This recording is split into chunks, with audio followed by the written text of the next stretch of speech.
Fala pessoal, sejam bem-vindos ao meu canal. Nesse vídeo nós vamos realizar o dimensionamento de uma viga sendo submetida à flexão segundo a NBR 8800. Mais especificamente a gente vai estudar sobre flambagem lateral com torção. Vocês vão entender o porquê, né? Claro que quando a gente vai fazer a verificação dos estados e limites últimos da viga submetida à flexão, a gente tem que verificar com relação à flambagem lateral com torção, flambagem local da mesa e flambagem local da alma. Mas nesse caso aqui a gente vai acabar caindo num caso de flambagem lateral com torção. Bom, vamos começar com o enunciado do exercício. A gente tem aqui, começando pelos pilares, a gente tem esse pilar P2 na esquerda e esse pilar P3 na direita. Nós vamos considerar estes pilares como sendo rígidos, ou seja, eles não deformam. Neste pilar está conectada essa viga de piso V1, que é uma W410 por 53. Tá? É uma viga da Gerdau, perfil W. Eu vou mostrar para vocês no catálogo ela, como encontrar ela no catálogo.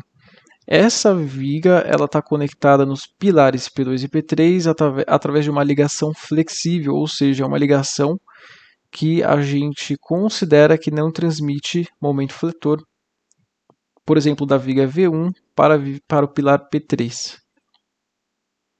Tá, então isso aqui é como se fosse um pino, a gente considera isso aqui como se fosse uma ligação por pino, uma ligação flexível.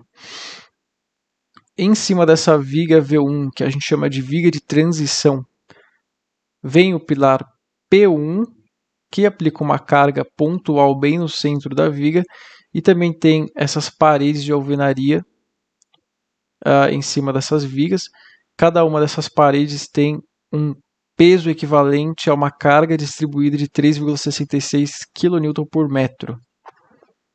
Tá? O comprimento dessa viga é de 5.000 milímetros ou 5 metros no total. Né? Então, 2.500 para a esquerda e 2.500 para a direita. Embaixo dessa viga também tem uma parede de alvenaria. Tá? Então, isso é um caso bastante recorrente, bastante comum em projetos de estruturas metálicas. Então, vamos resolver isso aqui. Bom, com relação ao enunciado, a gente tem que determinar se essa bitola V1, essa viga V1, a gente vai verificar especificamente essa viga V1 aqui, que é essa W410 por 53, se ela aprova de acordo com a NBR 8800. Então a gente vai fazer as verificações de estados e limites de serviço e estados e limites últimos. Tá? Outro detalhe, essa viga ela é de ASTM A572 grau 50, que é o material mais utilizado aí para vigas de perfil W. Existem outros materiais, mas esse é o material mais utilizado. A ligação é articulada entre V1 e os pilares P2 e P3, como eu comentei anteriormente. E os pilares P2 e P3 permanecem deslocáveis durante o carregamento, ou seja, são pilares rígidos que não deformam. Tá? É claro que em problemas reais a gente teria que lançar esses pilares como não sendo rígidos, então aí a gente provavelmente utilizaria a ferramenta F-Tool e aí calcularia os momentos fletores e flechas através da ferramenta. Aqui, já que a gente vai fazer tudo na mão, então aqui, para simplificar, eu considerei os pilares rígidos. E um detalhe importante aqui, as cargas já foram devidamente majoradas na combinação mais desfavorável. Então, essas cargas aqui que está vindo, por exemplo, desse pilar de 112 kN, ou da parede de alvenaria de 3,66 kN por metro, já está com os coeficientes de majoração. E aí é dito aqui no enunciado que a média dos coeficientes de majoração é de 1,47. Tá? Essa informação é importante porque para os estados de limites de serviço a gente não pode considerar as cargas majoradas, então a gente vai ter que dividir essas cargas pelos coeficientes de majoração para encontrar as cargas não majoradas. A gente vai ver isso mais para frente. Bom, vamos começar agora com aqui ainda no enunciado do exercício. eu mostro aqui no catálogo da própria Gerdau, existem as informações com relação a essa viga perfil W 410 por 53. Então aqui a gente tem a massa linear, a gente tem as dimensões da viga, a área, e aí a gente tem as informações de inércia no eixo X, no eixo Y, o raio de giração e enfim. Esse CW aqui que a gente vai utilizar também mais para frente. O diagrama de corpo livre dessa viga pode ser representado dessa forma. Então, as extremidades da viga estão articuladas, né? Então, essas articulações aqui, elas são só capazes de produzir reações de força no eixo X e Y, ou seja, horizontal e vertical, mas não possuem capacidade de transferir momento fletor para a viga. Tá, então, os momentos fletores aqui nas extremidades são igual a zero. E aí aqui a gente tem as cargas. Então, começando aqui, a gente tem essa carga pontual aplicada bem no centro da viga. A gente tem essa carga distribuída aplicada aqui de 3,66 kN por metro. Isso aqui seria da parede de alvenaria. Seria o peso linear da parede. Essa carga está majorada.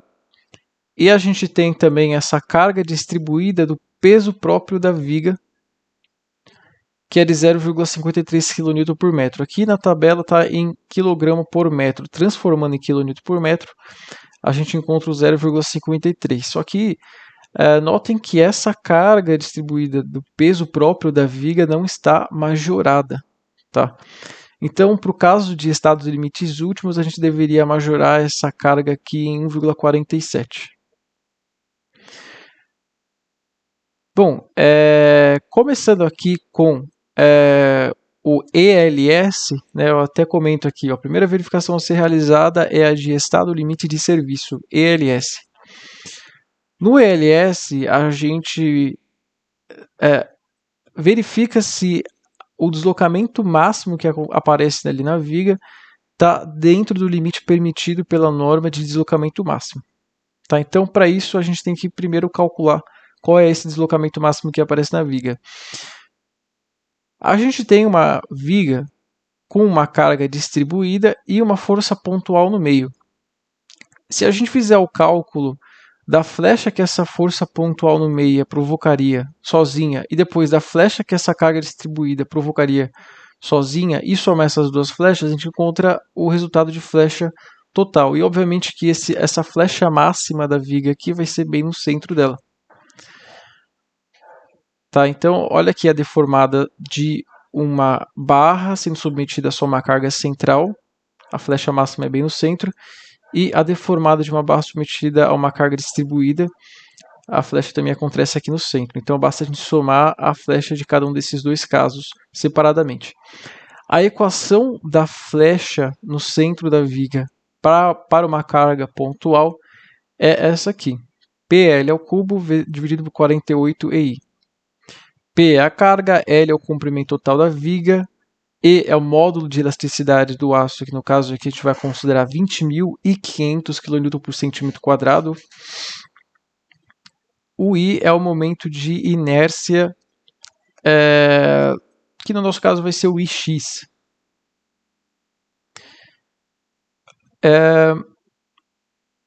E aqui a flecha, para o caso de uma carga distribuída, essa flecha é no centro da viga.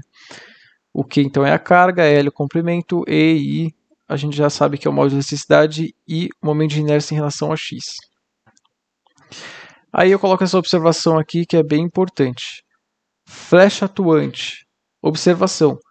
Deve-se desconsiderar a majoração das cargas para a verificação da flecha, ou seja, a verificação de ELS.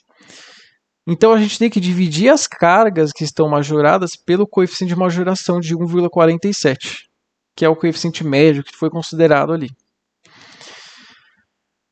Então, ó, o Y, que é a flecha ali no centro, vai ser a soma do Y da carga pontual mais a flecha provocada pela parede, o peso da parede, mais a flecha provocada pelo peso próprio da viga.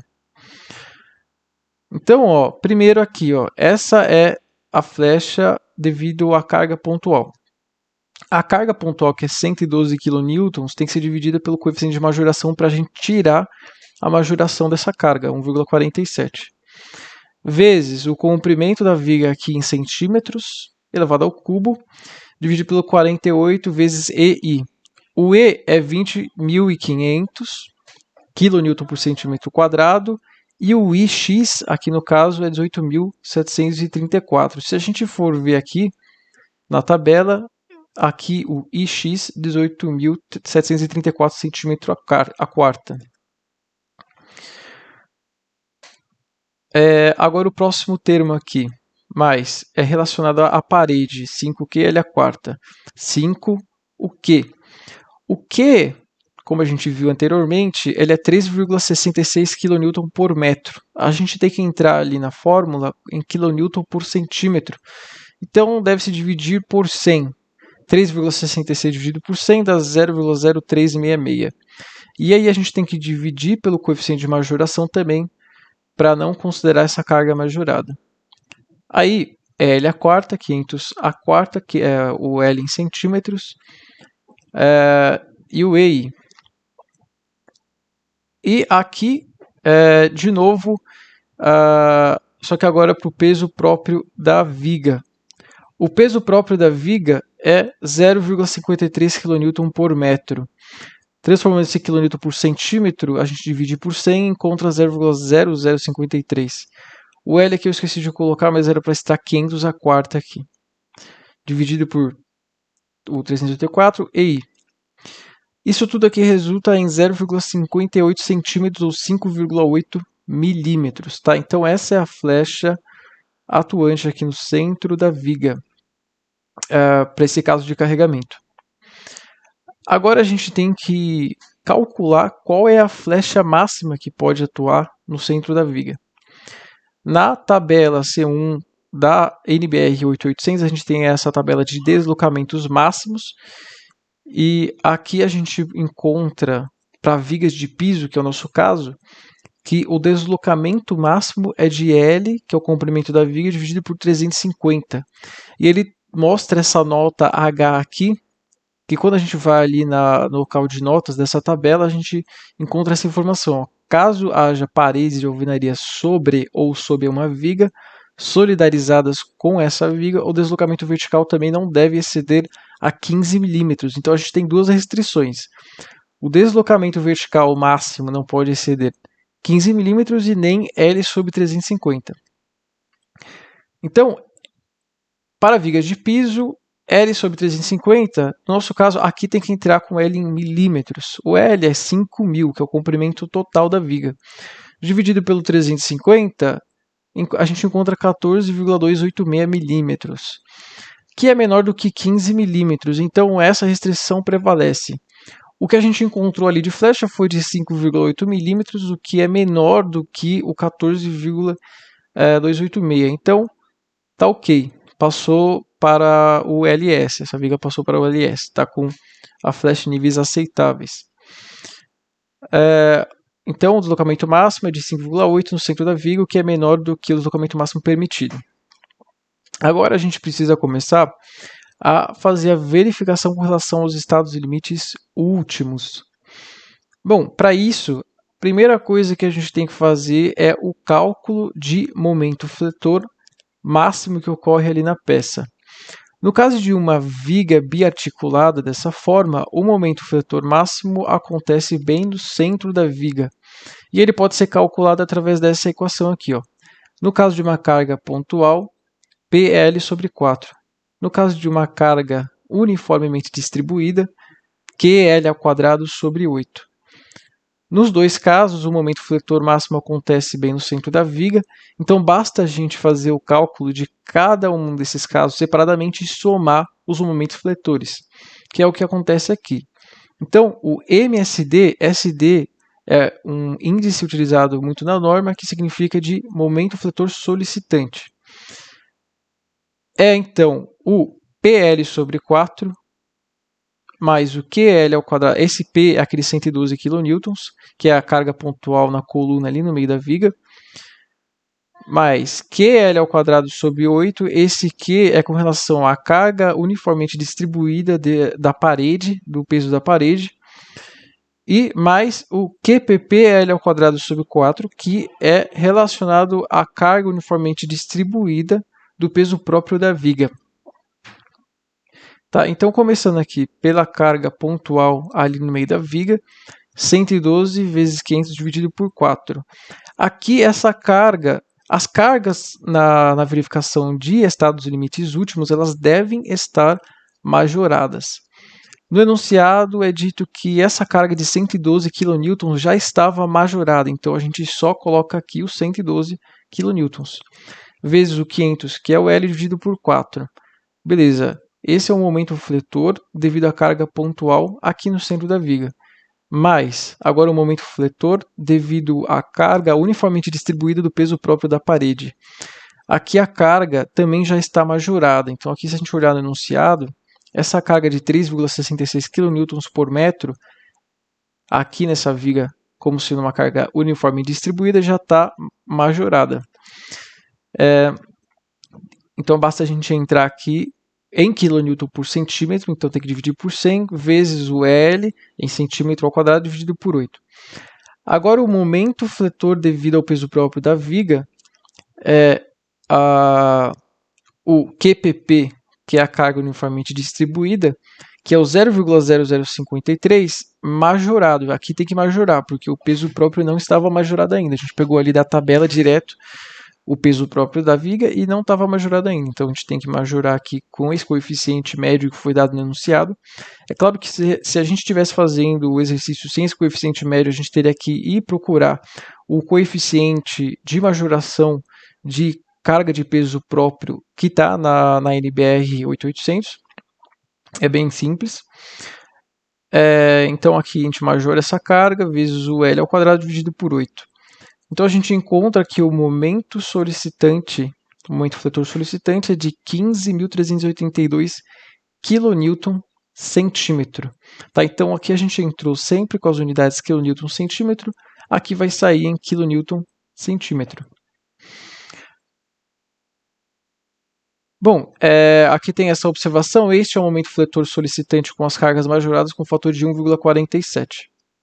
Note que somente a carga de peso próprio da viga precisou ser majorada, pois as outras já estavam majoradas.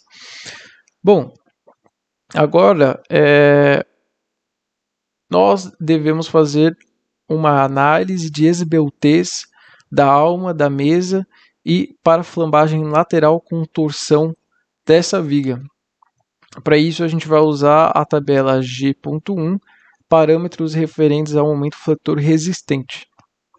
Tá, então, deem uma olhada na NBR 8800.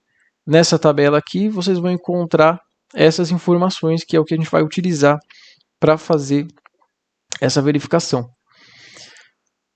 Então, aqui nessa tabela, a gente vê aqui em tipos de seção e eixo de flexão, seções IH com 2 eixos de simetria e seções U não sujeitas a momento de torção, fletidas em relação ao eixo de maior momento de inércia. Esse é o nosso caso. Tá? Então, a gente tem uma viga de seção I que está fletida com relação ao eixo de maior inércia, que é em relação ao eixo X da viga. Por isso que a gente está, inclusive, utilizando o momento de inércia em relação ao eixo X. Então, os estados limites aplicáveis, os estados limites últimos aplicáveis, seria de flambagem lateral com torção, flambagem local na mesa e flambagem local na alma. Primeira coisa que a gente tem que fazer de cálculo é esse lambda aqui para cada um dos casos e comparar esse lambda com o lambda P de cada um dos casos. Bom, fazendo isso, primeiro começando aqui com o FLM, verificação de esbeltez da mesa, FLM. Quem é o lambda? É B sobre T. Ele fala ver nota 8. A nota 8, ele explica o que é o B sobre T. Basicamente, o B sobre T é a metade da largura da mesa dividido pela espessura da mesa. Tá? Então, a largura da mesa é o BF. Se a gente olhar aqui, quem é o BF é o 117 milímetros aqui nessa tabela, que é a largura total da mesa do perfil.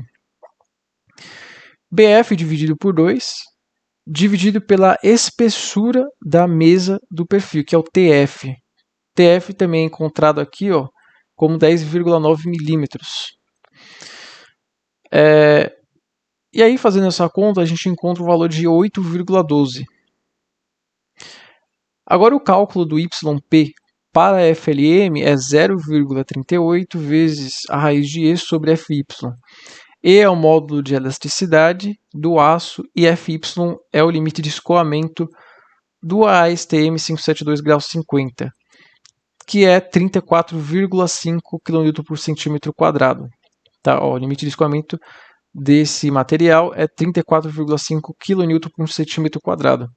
Então o YP então, é 0,38 vezes o 20.500 dividido por 34,5, que é igual a 9,26.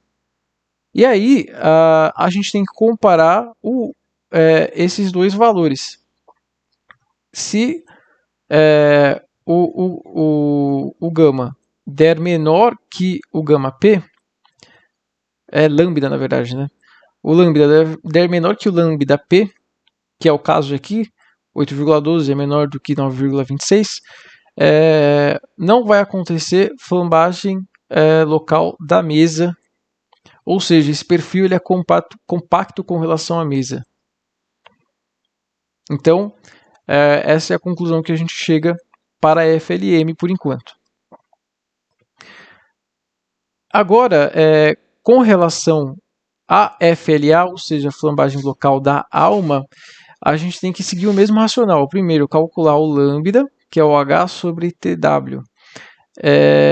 O H seria a altura da alma da mesa, descontando os raios ali de arredondamento entre a alma e a mesa. Tá?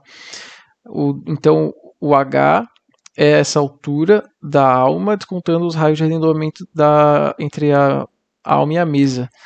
Inclusive, esse H é dado na própria tabela do catálogo da Gerdau como esse D' aqui, que é o 357. Tá? Então, o D' que é 357. E aí tem que dividir isso pelo TW, que é a espessura da alma, que também é encontrado aqui no catálogo, 7,5. TW igual a 7,5 milímetros. E aí, fazendo essa divisão, a gente encontra o número de 47,6. Aí, beleza, agora a gente tem que calcular o lambda P para FLA, que é 3,76 raiz de E por FY. E aí é só fazer a conta. Lambda P, 3,76 raiz de E por FY. O E é 20.500, o FY 34,5. Isso tudo é igual a 91,62, que é maior do que o 47,6. Logo, a gente conclui que não vai acontecer flambagem local da alma, e logo a gente considera esse perfil compacto com relação à alma também. Então, esse perfil é compacto com relação à alma e compacto com relação à mesa. Agora, por último, a gente tem que fazer o mesmo processo para flambagem lateral com torção. E aí vem a parte trabalhosa do problema. Por isso que eu comentei que esse exercício aqui ele vai ser mais focado em flambagem lateral por torção, porque aqui ele não vai dar compacto e aí a gente vai ter que fazer aí uma série de cálculos para verificar. Bom, primeira coisa, como sempre, é calcular o lambda. O lambda para a FLT é o LB dividido pelo RY. O LB é o comprimento destravado da viga, que nesse caso é o comprimento total da viga, ou seja, os 5 metros, 500 centímetros. Esse comprimento destravado ele tem toda uma forma de se analisar quanto que é. Né? Basicamente, a gente analisa aqui se existe algum travamento nas mesas do perfil para que evite que ele torça. Tá? Existe a parede em cima e embaixo desse perfil, mas a gente não pode considerar que a parede trave a viga com relação à torção. Tá? A parede a gente não pode considerar, ela não tem uma rigidez o necessário para evitar essa torção da viga. Então a gente tem que considerar esse comprimento destravado da viga como comprimento total de 5 metros. O RY é o raio de giração em torno do eixo Y. Tá, raio de giração nada mais é do que a raiz da inércia em torno do eixo Y dividido pela área. Então, o LB dividido pelo RY é 500 dividido por 3,84. O RY também é encontrado na tabela da Gerdau. Então, se a gente for ver aqui, ó, eixo YY, RY 3,84 centímetro. E aí o lambda resulta em 130,208. Aí, de novo, a gente tem que calcular o lambda P e comparar com o lambda calculado. O lambda P é 1,76 raiz de E por FY. Então, fazendo a conta aqui, ó, lambda P, 1,76 raiz de E por FY. FY é o limite de escoamento do material, que é 34,5 kN por centímetro quadrado. Fazendo a conta aqui, dá 42,90. Então, o lambda calculado deu maior que o lambda P. Então, a gente vai ter que calcular, nesse caso, o lambda R. Fazendo o cálculo do lambda R, a gente precisa, na verdade, então, olhar aqui, ó, FLT, lambda R, ver nota 1. Se a gente for na nota 1 da norma NBR 8800, a gente encontra essa informação aqui de como se calcula o lambda R. Tá? Então, é simples, porém trabalhoso. O lambda R é calculado através dessa equação aqui. Dentro dessa equação, a gente encontra esse beta 1. O beta 1 ele é calculado através dessa outra equação aqui. Tá? Então vamos por partes. Vocês vão ver que é simples, só é trabalhoso. Essas outras informações aqui não são utilizadas. Tá? Esse CW, a própria tabela da Gerdau, ele dá essa informação para esse perfil. Vamos começar pelo beta 1. O beta 1 é calculado por esta equação aqui. Fy menos o sigma R. Quem é sigma R? Sigma R nada mais é que 0,3 vezes Fy. Agora o W. O W ele é encontrado na tabela da Gerdau, é o WX. Tá? Se vocês forem olhar ali na tabela da Gerdau, o WX é 929,7 cm3. O E é o módulo de elasticidade do aço, 20.500 kN por centímetro ao quadrado. O J também é encontrado na tabela que está na página 3, que é o Y, é o IP, que é igual a 23,38 cm². Só substituir os valores aqui e encontrar o valor de beta 1. Agora, só para mostrar para vocês, pessoal, aqui na tabela do catálogo da Gerdau, aqui a gente tem o IP, o IT, aliás.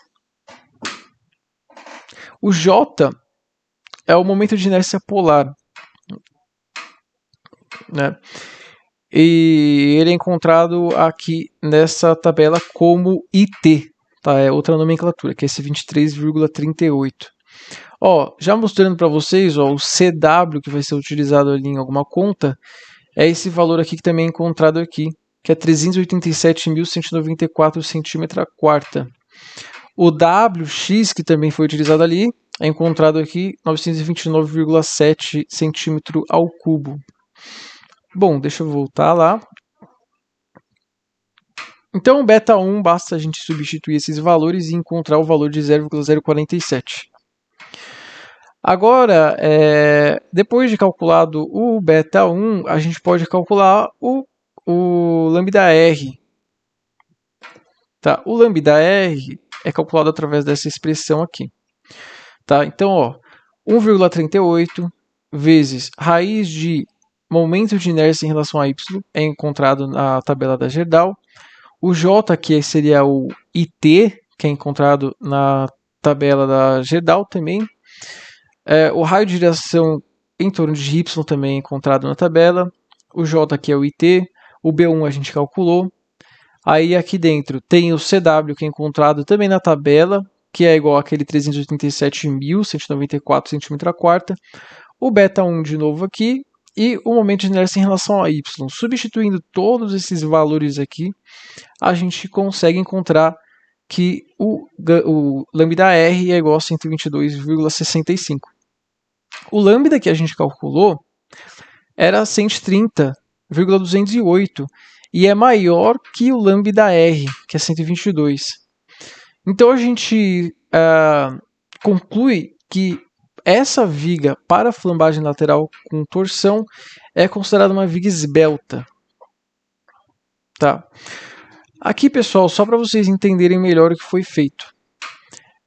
Existem algumas classificações com relação a esse lambda. Se esse lambda que a gente calcula for menor ou igual ao lambda P, que é aquele primeiro que a gente calculou, então essa viga é compacta e a gente utilizaria essa equação aqui para o cálculo de momento fletor resistente. RD de resistente, MRD. Se o lambda que a gente calculou tivesse entre o lambda P e o lambda R, seria uma viga semicompacta com relação a FLT. E aí a gente utilizaria essa expressão aqui para o cálculo de momento fletor resistente. Agora, se o lambda for maior do que o lambda R, que é o que aconteceu, né, aqui a gente calculou o lambda R, deu 122, e o nosso lambda 130, que é maior do que o lambda R. O que foi que aconteceu? A gente utiliza essa equação aqui. O momento fletor resistente ele é igual a esse momento CR dividido pelo gama A1. Então a gente vai calcular esse MCR primeiro. Se a gente for aqui de volta nessa tabela, notem que FLT, MCR, ver nota 1. Também está na nota 1 como se calculou MCR. Então aqui, voltando para a nota 1, a gente tem aqui essa expressão para o MCR. Então aqui agora basta a gente fazer o cálculo do MCR e dividir pelo gama A1. Então fazendo o cálculo do MCR, que é essa expressão grandona aqui, ela é uma expressão que parece complexa, mas basta a gente ir substituindo os valores que a gente encontra no catálogo da própria Gerdau. Tá? Vamos fazer esse cálculo então. Vamos ignorar o CB por enquanto, que eu vou comentar o que ele significa depois. Por enquanto, ignoro o CB.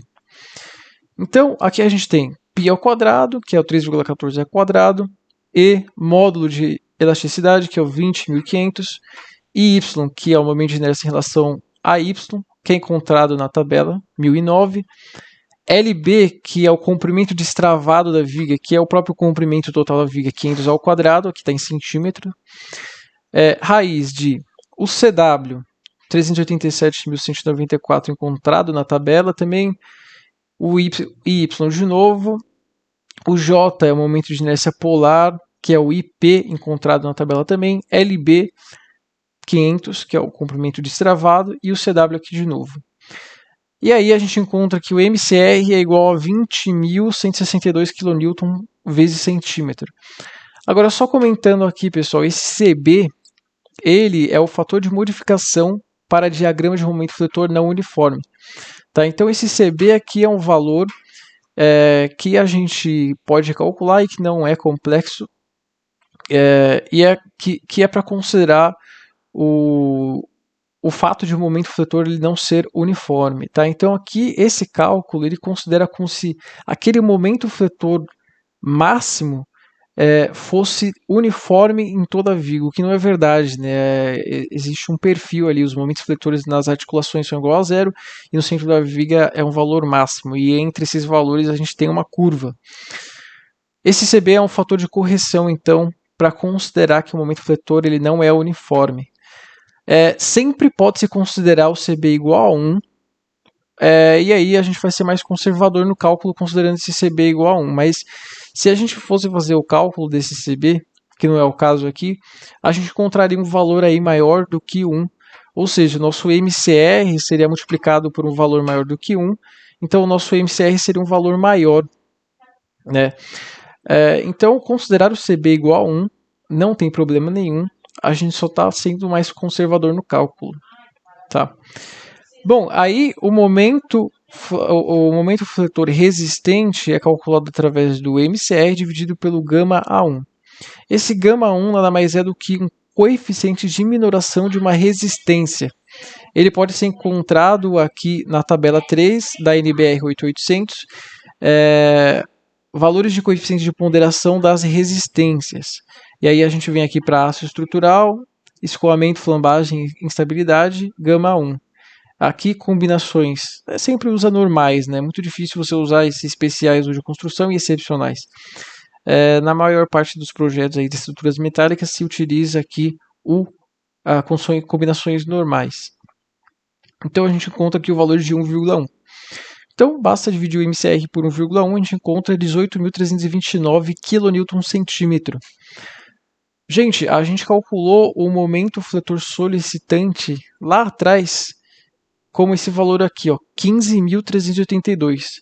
Esse valor está abaixo do momento fletor resistente, o quanto a peça consegue aguentar, ou seja, a peça passou na verificação de estado limite último, nesse caso aqui de flambagem lateral por torção.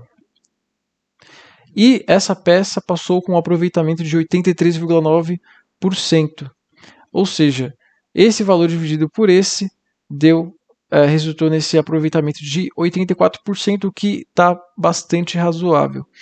É claro que se a gente calculasse o CB, a gente aumentaria esse valor e a gente teria um aproveitamento menor. E aí talvez seria viável até a gente trocar esse perfil para um perfil mais leve e que aguenta esse carregamento com um aproveitamento maior. Aí a gente estaria sendo mais econômico nesse caso. Bom, pessoal, nesse vídeo era isso. Espero que vocês tenham gostado e qualquer dúvida é só comentar abaixo.